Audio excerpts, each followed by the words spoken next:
Hello wine lovers, welcome to my Alsace wine journey. I'm the trophy wine hunter and I'm excited to bring you another Alsatian wine. This is from Le Cave de Vignerons de Pfaffenheim.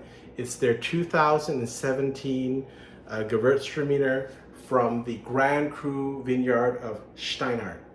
So a little bit about this winery and the wine. It's a cooperative. It consists of about 150 wine growers. They own about 320 hectares of land. It started in 1957 and they are near Colmar and of course Pfaffenheim, so that's what they're named after. So I guess the soil here at the vineyard in Steinhardt, it's mostly limestone. They ferment for about 4 months and then age or kind of age them before bottling for another 5 months.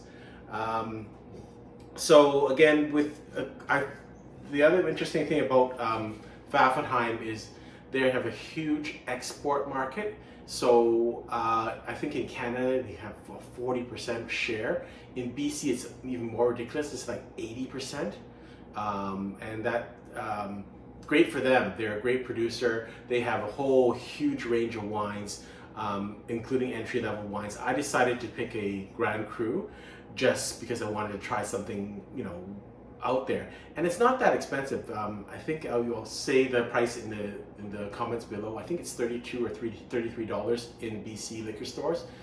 That's incredible, right? For a Grand Cru, like if you were drinking Grand Cru or the top label or the top reserve wine or the top place in Napa, you wouldn't do it. $33, it's crazy. And that's why Alsace wines and Alsatian wines are such a great deal. They're so food friendly and I'm really happy to start to discuss. Let's talk a little bit about the wine itself. Again, Steinhardt is a Grand Cru vineyard, and both basically Grand Cru in Alsace means it's at a certain elevation. It's probably, and because of that, they produce riper grapes. It's going to be richer in flavor, and it's also going to be maybe a little bit more alcoholic.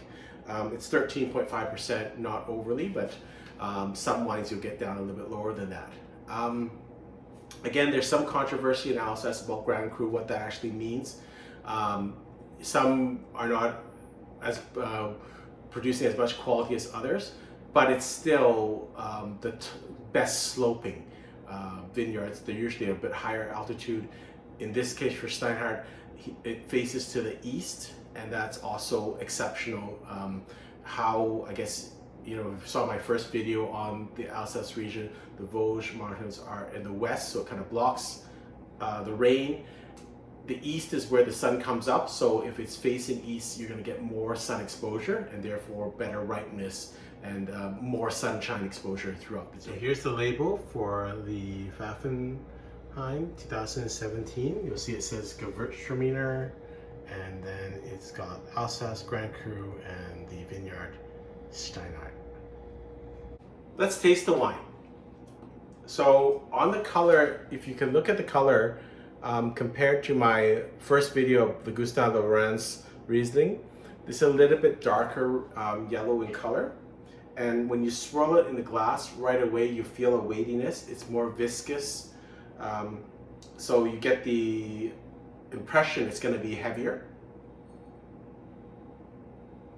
Yeah, on the smell, it just jumps out at you right away. This is exactly why people love Gewurztraminer. It smells like roses, lychee, ripe apricots.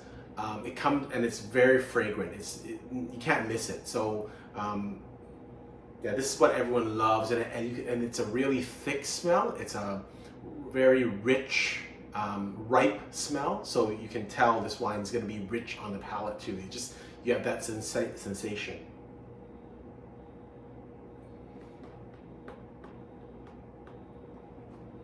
So on the palate, honey, get ripe apricots.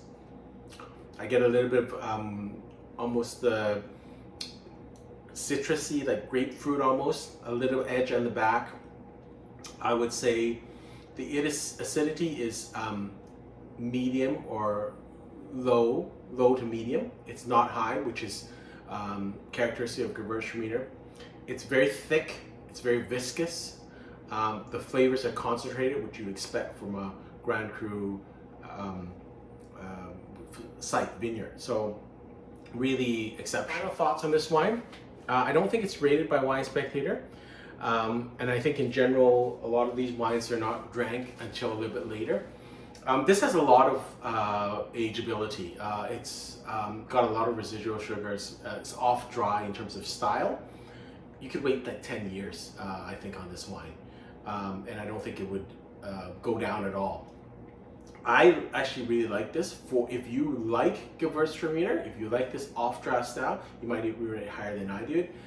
I think it's like 92 points. I like this. It's easy to drink. It actually pairs really well with food. It's got the substance. It's got the thickness. Great food wine. So really think this is exceptional. Pfaffenheim has some entry-level wines also. I haven't tried those, but if you're going up to this wine, this is only slightly more in terms of cost, but it's a wonderful wine. Until next time, happy drinking.